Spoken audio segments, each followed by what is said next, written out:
No one is immune to negative self-talk, whether you're a Grammy award-winning artist or just writing your first song. Dealing with self-destructive thoughts in your head is a universal human experience. And when you get caught up in a never-ending stream of negative thought loops, your creativity and inspiration tends to shut down, leaving you stuck, not making the kind of progress you want to make with your songs. So if you feel like you're constantly questioning whether your songs are good enough, or you're always worried about how people are going to respond to your music, you have come to the right place. Today, I'm going to share with you the one simple mental shift that can pull you straight out of your negative self-talk to get your creative juices flowing again. Hi, I'm Kelli from Unmute Your Muse TV, where we share 5-minute masterclasses for songwriters. We use the Gold Song Solution to help you write songs that people love, buy, and tell their friends about.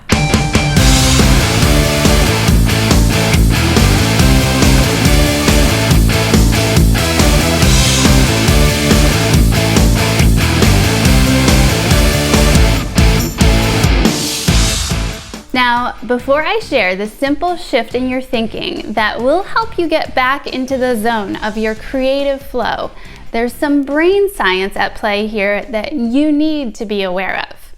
Whenever you think a thought, there's a connection that's activated in your brain called a neural pathway.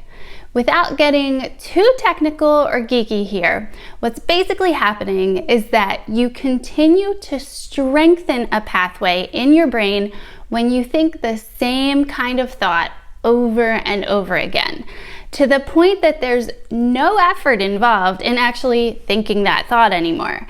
It's pretty much become hardwired and automatic, to the point where it barely even feels like a thought anymore. It just sort of feels like your reality. So if you keep thinking, my songs are never good enough, my songs are never good enough, over and over again, it begins to actually feel like the truth. Like that's just the way it is and nothing can ever change it. And the reason you feel that way is because you're putting that thought on autopilot. The neural pathway that you've created has become so strong that it requires practically zero effort to replay that thought over and over again. It's like tying your shoes.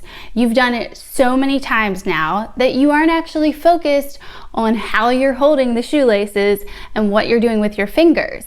Your hands move on autopilot with next to no effort. Now, you might be thinking this is bad news. If you've strengthened some really negative thought patterns about your songs not being good enough, you not having the right strengths, or worrying what other people will think about your music, or anything else along those lines, then you might be thinking this is just the way it is and there's nothing you can do about it. But the great news is that the opposite is actually true. Your brain has an amazing ability to change its neural pathways. It's called neuroplasticity, which is your brain's ability to change itself constantly by creating new neural pathways and losing the old ones that it no longer uses. So here's the one shift that can change everything for you. If you've been feeling like you're getting in your own way and that you're holding yourself back from your highest potential as a songwriter, the incredible news is that it doesn't have to be that way anymore. You have the power to literally rewire your brain by strengthening new thought patterns that can replace your old ones, and you can rewire your brain for success rather than for stuckness. Now you might be thinking, easier said than done, Kelli. Well, yeah, it's gonna take some work, I'm not gonna lie, but it is well worth the effort. And it's just a matter of practicing. Just like you'd practice any instrument to master it, you've got to also practice better thinking to master better thinking. And the first step is awareness. Focus on being more mindful of what's actually going on in your head. Be on the lookout for any negative thought that comes into your head related to your songwriting. But here is the key. When it pops up, if you allow yourself to feel bad about having the negative thought in the first place, then you're just compounding the negativity, layering more negativity on top of it. So when the thought pops up, focus on simply acknowledging it and accepting it.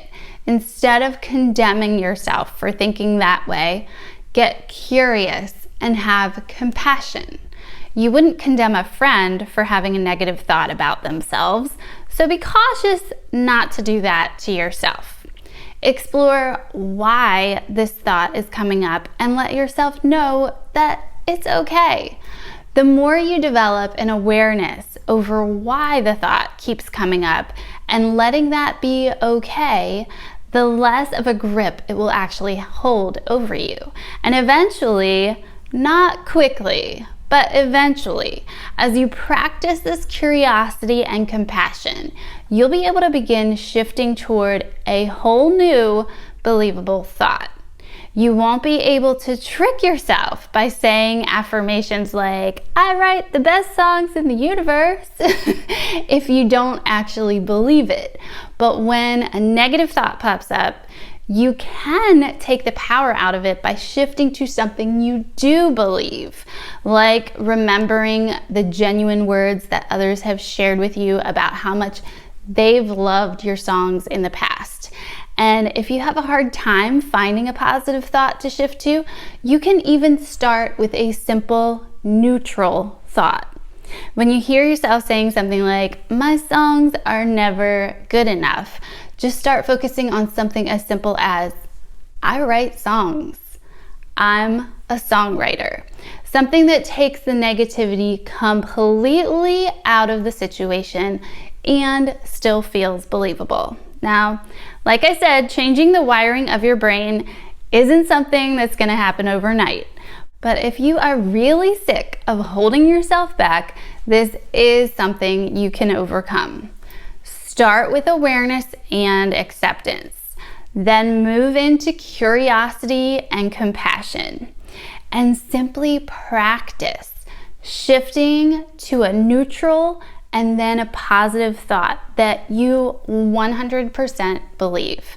Practice makes progress, and with practice, you will change your brain. Thanks for watching, and if you like this video, be sure to subscribe and hit that bell for notifications every time we have a new episode of the 5-Minute Masterclasses for Songwriters every Monday. Stay tuned for next week when Brian comes back with the top 10 podcasts for songwriters in 2020.